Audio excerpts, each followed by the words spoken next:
Hi hello friends, welcome to Jaswan updates. Friends, AP CM కీలక నిర్ణయం, వాలంటీర్లను వదులుకోం, త్వరలోనే గుడ్ న్యూస్ అంటూ ఒక లేటెస్ట్ అప్డేట్ వచ్చింది. ఫ్రెండ్స్, ఒకసారి మన దాని గురించి వీడియో తెలుసుకుందాం. ఫ్రెండ్స్, తెలుసుకునే ముందు మీరు కనుక మన ఛానల్ ఫస్ట్ చూస్తే కనుక ఫ్రెండ్స్ మన ఛానల్ లైక్ చేయండి, ఫ్రెండ్స్ అలా సబ్స్క్రైబ్ చేయండి. ఫ్రెండ్స్, ఆంధ్రప్రదేశ్లో వాలంటీర్ వ్యవస్థపై కూటమి సర్కార్ తాజా క్లారిటీ ఇచ్చింది. ఏపీ సీఎం చంద్రబాబు మాట్లాడుతూ వాలంటీర్లను వదులుకునే ప్రసక్తి లేదని, అంతేకాకుండా వారికి ఇవ్వాల్సిన బకాయిలు, గౌరవ వేతనాలు కూడా త్వరలోనే రిలీజ్ చేస్తామంటూ తెలిపారు. ఎన్నికల ముందు తీవ్ర వివాదంగా మారినటువంటి ఈ వాలంటరీ వ్యవహారం కేంద్ర ఎన్నికల సంఘం వరకు వెళ్ళిందని చెప్పవచ్చు.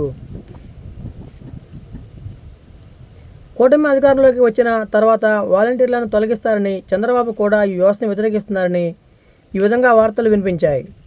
అందుకు తగ్గట్టుగానే వాలంటీర్లకు 10,000 రూపాయలు చేయకుండా, అలాగే వారికి ఎలాంటి పనులు చెప్పకుండా, జీతం ఇవ్వకుండా చేయడంతో అందరూ కూడా వాలంటరీ వ్యవస్థ రద్దు అవుతుందని అనుకున్నారు. ఈ సమయంలో ఈ నెల 29వ తేదీన వాలంటీర్లు విజయవాడకు వెళ్ళి ధర్నా చేయాలనుకున్నారు.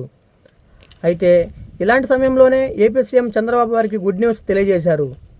వాలంటీర్లను ఎవరిని కూడా తీసేయమని, ఈ వ్యవస్థను రద్దు చేయమంటూ తెలియజేశారు. కూటమి సర్కారు కొలువు తీరి ఇప్పటికే 2 మాసాలైనా ఈ వాలంటరీ వ్యవస్థ పైన ఇప్పుడు మాట్లాడుకోకపోవడంతో వాలంటీర్లు కూటమి పైన అసహనంతో ఉన్నారు. పింఛన్ వ్యవహారం పైన వీరిని తీసుకోకుండా సచివాలయ ఉద్యోగులతోనే పనిచేయడం జరుగుతుంది.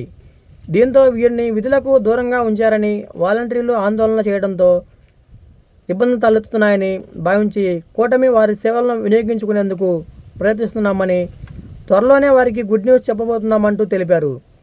సీఎం చంద్రబాబు సాంకేతిక కారణాల వల్ల వాలంటీర్లకు 2 నెలల నుంచి జీతం ఇవ్వలేదని, ఆ బకాయిలను వెంటనే విడుదల చేయాలని గ్రామ వార్డు వాలంటీర్ల సచివాలయ శాఖకు నివేదిక పంపినట్టు తెలిపారు.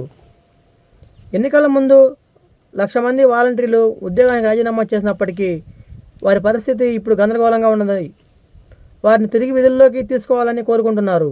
మరి ఏం చేస్తారో చూడాలి.